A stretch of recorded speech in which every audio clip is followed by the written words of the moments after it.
नमस्कार, FM news देख रहे हैं आप। मैं हूं आपके साथ अंजलि सिंह। बुलेटिन की शुरुआत करते हैं इस बड़ी खबर के साथ। मनसे प्रमुख राज ठाकरे की ये बड़ी खबर आ रही है। राज ठाकरे अस्पताल में भर्ती है। लीलावती अस्पताल में भर्ती हुए हैं राज ठाकरे। राज ठाकरे की सर्जरी कल होनी है। लीलावती अस्पताल में भर्ती कराए गए हैं राज ठाकरे। तो अचानक से उनके तबीयत खराब होने की एक खबर सामने आई और उन्हें लीलावती अस्पताल में भर्ती कराया है और कल सर्जरी होगी।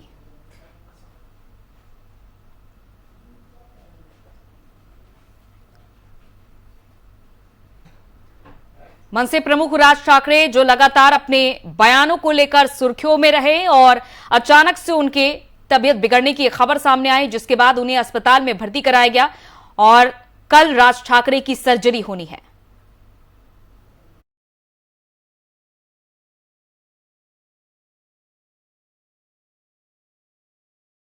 और कुलगाम में कश्मीरी पंडित की हत्या का एक और मामला सामने आया है। आतंकियों ने महिला टीचर को गोली मार दी है। हत्या के विरोध में कश्मीरी पंडितों का प्रदर्शन भी देखने को मिला। एक और यह हत्या का मामला जम्मू कश्मीर से सामने आया है। कश्मीरी पंडित की हत्या की गई है। आतंकियों ने महिला टीचर को गोली मार दी है। एक के बाद एक इस तरह की वारदातें सामने आ रही है जम्मू कश्मीर से। और एक और कश्मीरी पंडित की हत्या की गई है। महिला टीचर की हत्या की गई है। तो आतंकियों ने महिला टीचर की गोली मारकर हत्या कर दी, जिसके बाद विरोध प्रदर्शन हो रहा है चारों तरफ। एक और कश्मीरी पंडित की हत्या के बाद से नारेबाजी हो रही है। तो आतंकियों की कायराना हरकत देखने को मिली। सुरक्षा बलों द्वारा चलाए जा रहे अभियानों से बौखलाए आतंकियों ने कुलगाम में एक और कश्मीरी पंडित महिला की हत्या कर दी है गोली मारकर। कश्मीर जोन पुलिस ने बताया कि यहां कुलगाम के हाई स्कूल गोपालपुरा इलाके में एक महिला शिक्षिका पर आतंकियों ने फायरिंग कर दी और इस घटना में उसे काफी गोलियां भी लगी हैं और उसे अस्पताल में भर्ती कराया गया है। इलाके की घेराबंदी कर दी गई है। श्रीनगर में आतंकियों द्वारा की गई हत्या के विरोध में कश्मीरी पंडितों ने विरोध प्रदर्शन किया। आपको बताते चले कि इससे पहले 12 मई को ही जम्मू कश्मीर के बड़गाम में आतंकियों ने तहसील में घुसकर सरकारी कर्मचारी राहुल भट्ट पर ताबड़तोड़ गोलियां चलाई थी। घायल राहुल भट्ट को अस्पताल में भर्ती कराया गया, जहां इलाज के दौरान राहुल भट्ट ने दम तोड़ दिया था। और अब एक और ये तीसरी वारदात सामने आई है।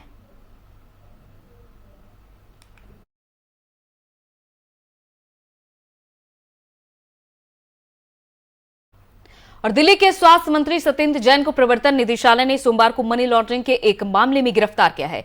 ईडी अधिकारियों ने कहा है कि कुछ घंटों की पूछताछ के बाद उन्हें prevention of money laundering act की आपराधिक धाराओं के तहत हिरासत में लिया है। उन्होंने आरोप लगाया कि मंत्री जवाब देने में टाल मटोल कर रहे थे। संघीय एजेंसी ने कथित हवाला सौदे के सिलसिले में यह गिरफ्तारी की है। वहीं आम आदमी पार्टी ने इसे हिमाचल प्रदेश विधानसभा चुनाव से पहले राजनीतिक कदम करार दिया है। सूत्रों की माने तो अपने बैंक खाते से सत्येंद्र जैन फंसे हैं। पूछताछ के दौरान सत्येंद्र जैन जांच एजेंसियों को इन पैसों का कोई हिसाब किताब नहीं दे पाए।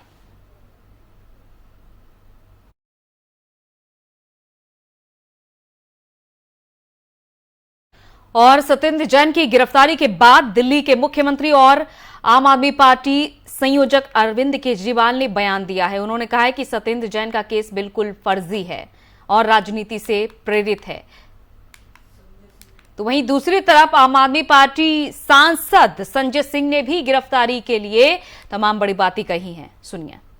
ईडी ने दिल्ली के मंत्री सत्येंद्र जैन को 8 साल पुराने एक फर्जी केस में गिरफ्तार किया है, जिस मामले में एक नहीं, 2 नहीं, 7 बार वो ईडी के सामने पेश हो चुके। 7 बार। कभी ईडी को उनकी गिरफ्तारी की जरूरत महसूस नहीं हुई, कभी उनकी गिरफ्तारी नहीं की गई। और इसी मामले से जोड़कर सीबीआई ने एक मामला दर्ज किया था, जिसमें सीबीआई ने कहा कि उनके पास कोई साक्ष्य नहीं। सत्येंद्र जैन को क्लीन चिट दिया। लेकिन जैसे ही सत्येंद्र जैन हिमाचल प्रदेश के इंचार्ज बनाए जाते हैं, वैसे ही भारतीय जनता पार्टी के पेट में दर्द शुरू हो जाता है। भारतीय जनता पार्टी हिमाचल प्रदेश में चुनाव हार रही है और इसी के कारण से सत्येंद्र जैन की एक फर्जी बेबुनियाद मामले में गिरफ्तारी की गई।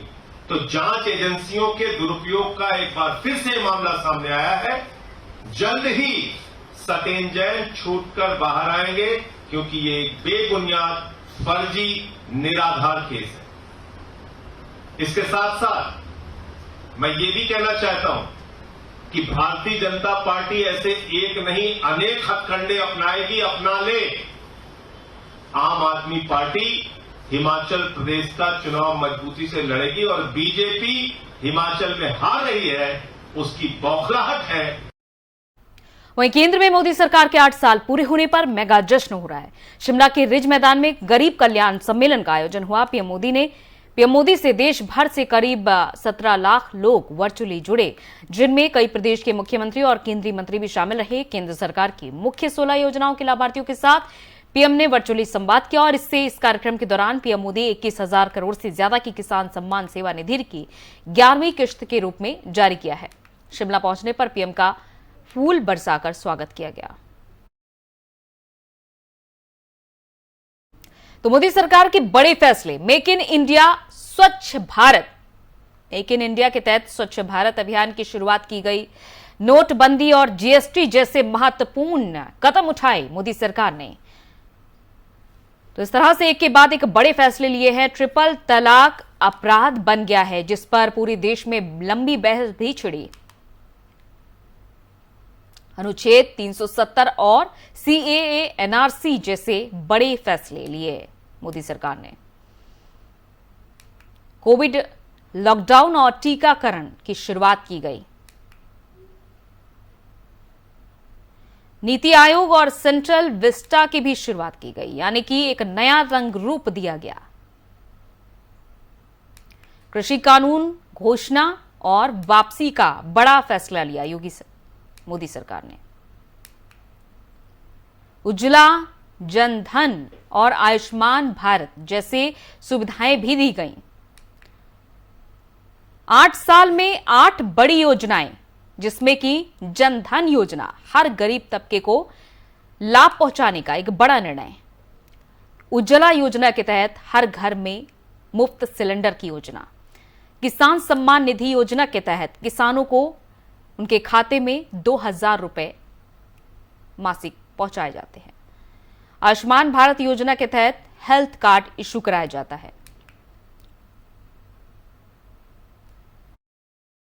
स्वच्छ भारत मिशन का लाभ भी देखा जा रहा है कि पूरे देश में स्वच्छता ही नजर आ रही है। प्रधानमंत्री गरीब कल्याण योजना के तहत गरीबों का कल्याण किया गया। जल जीवन मिशन योजना के तहत हर घर तक जल पहुंचाया गया। प्रधानमंत्री आवास योजना के तहत हर गरीब तबके को आवास की सुविधा दी गई। –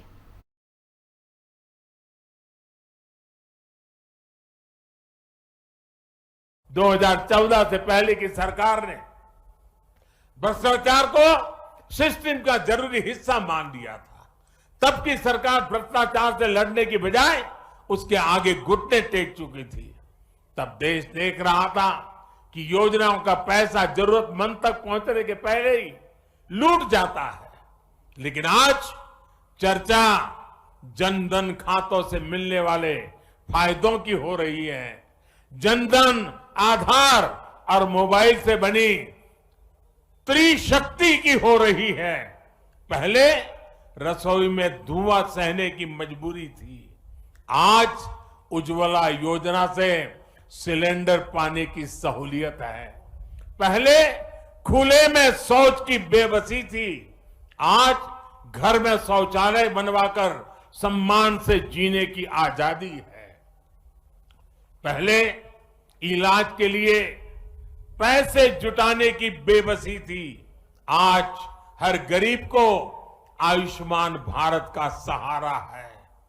पहले ट्रिपल तलाक का डर था, अब अपने अधिकारों की लड़ाई लड़ने का हौसला है। साथियों, 2014 से पहले देश की सुरक्षा को लेकर चिंता थी, आज सर्जिकल स्ट्राइक, एयर स्ट्राइक का गर्व है। हमारी सीमा पहले से ज्यादा सुरक्षित है। पहले देश का नॉर्थ ईस्ट अपने असंतुलित विकास से, भेदभाव से आहत था, दुखी था। आज हमारा नॉर्थ ईस्ट दिल से भी जुड़ा है और आधुनिक इंफ्रास्ट्रक्चर से भी जुड़ रहा है।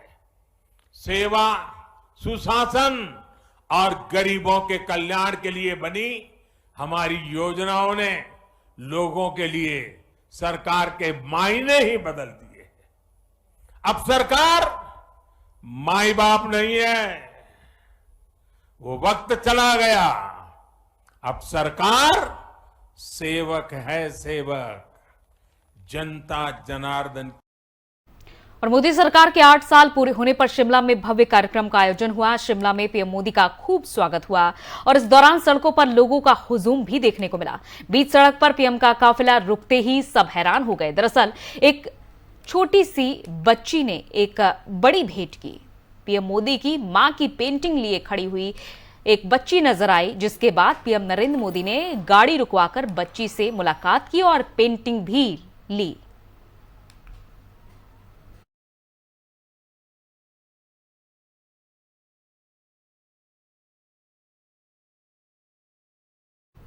केंद्रीय मंत्री पीयूष गोयल मुंबई के एक फिल्म महोत्सव में शामिल हुए। उन्होंने कहा कि Disney, Marvel, Warner brothers Bharat में आकर फिल्म मेकिंग करें। सुनिए। मैं समझता हूं कि आगे चल के एनिमेशन फिल्म्स में भी हमें और फोकस देना चाहिए।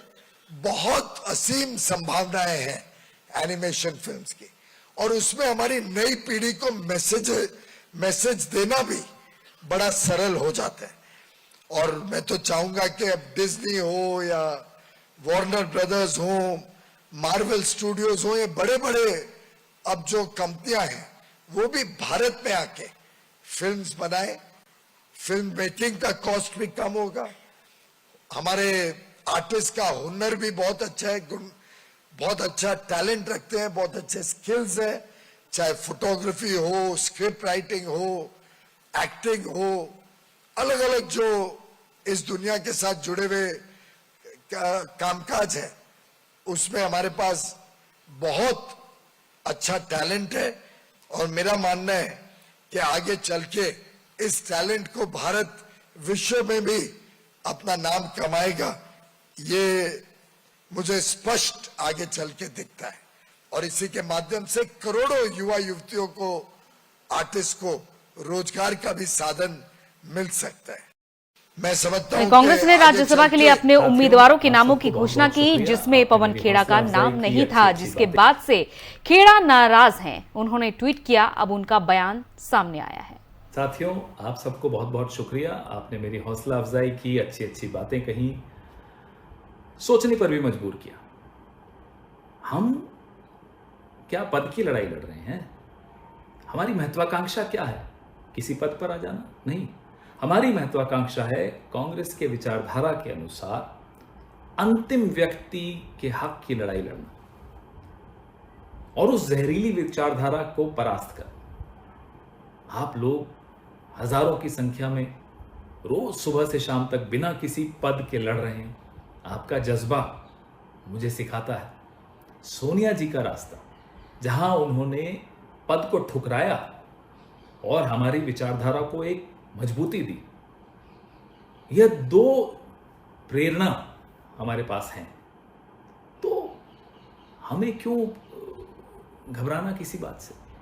हम अंधे नहीं हो सकते अपनी निजी महत्वाकांक्षा को लेकर। हम भावनाओं में भी नहीं बह सकते। That's a luxury.